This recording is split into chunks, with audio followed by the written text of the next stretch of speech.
The goal for me this year, I think, is to get to this kind of finesse and love and detail of the game, you know. So the engine was rewritten for 2 years leading up to FIFA 07 on the 360.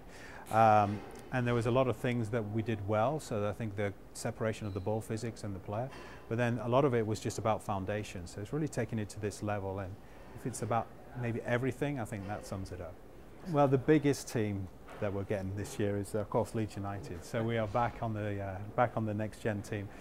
So yeah, last year we only had the 6 leagues, and this year, as well as adding the Championship, what Leeds were in, and then Division 1 that we are now going into, we've taken all the content from current gen, so that's about 27 leagues, plus we're going to add 3 more leagues, so that gives us 30 leagues, 620 teams, 15,000 players. So the idea behind Be A Pro is to play as a single player. So, you know, we kind of challenge ourselves to try and reinvent football and to innovate.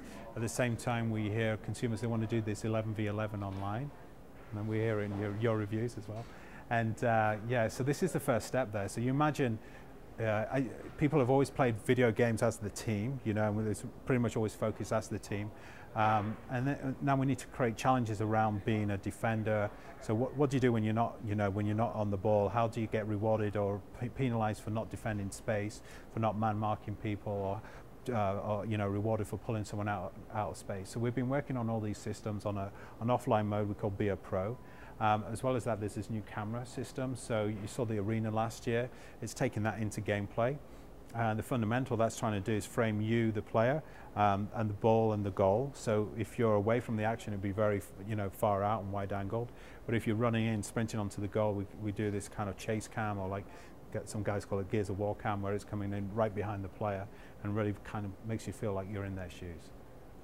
Yeah, so we've done this new system. So we kind of learned with the guys who took they took our animation system into NBA Street, and they did this what they call state flow system. So we're taking this back. So we've got this organic system now.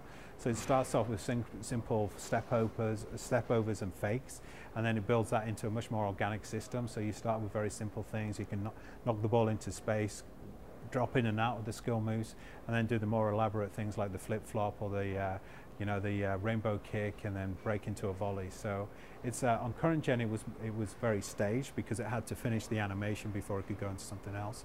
But this new system allows you to flow between animations and be much more organic and responsive. You know, I mean, if you think Ronaldinho picks up the ball, he comes one-on-one with a defender, you know, he kind of traps the ball, he does a fake one way, does a fake the other one, knocks it into space, sprints with the ball, comes down, and then he does his signature flip-flop move, breaks in, runs on goal, does a rainbow kick, and then volleys it into the top corner. Easy. You know, we have a big gameplay vision, you know, and the gameplay guys have been, you know, they have a big list of everything they want to do and are a way of prioritizing that. So the shooting system last year was only taking a few things into the context system. So it was only looking at the player attributes and a few other systems. What we're doing now is we're taking all the complexity we had on current gen, so the ball speed, the ball momentum, and then adding new things, so like whether the balls just bounce, whether there's a player coming down on you, whether you've just turned and you're wrong-footed, and that goes into a system that then calculates error in a new way. So the way error was done before in football video games from shots was directional error. So, you know, if you wanted to say, okay, he's hitting the ball, it would just shoot it more almost a straight line. What we're doing now is it slightly hits the ball off center, so that creates a kind of spin. And if you think the way aerodynamics works on the ball is above a certain velocity, the ball moves straight, even though it's spinning. And then as it slows down, then the air resistance kicks in, and that's when you see these balls that go straight and then they kind of curve in.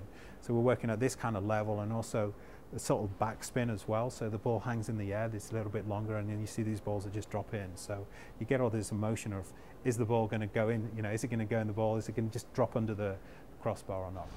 Yeah, I mean, I think what you've got to do is you've got to learn the sense of composure. So, you know, Steven Gerrard, if you think about when he does his, you know, his real crackers, he's got to find himself, he's got to get himself into space, you know, and then he gets the ball in, he's got a moment to really wind up the shot and then crack it in, or hit it, even when he's in volley. So he's got that sense of composure. So you've got to do this, you've got to be smart about the space, and then the idea of composure on the pad. So the bar will move up much faster, especially if you're off balance. And then it's just a matter of getting that just nailing that feel. This is Joe Booth live on IGN.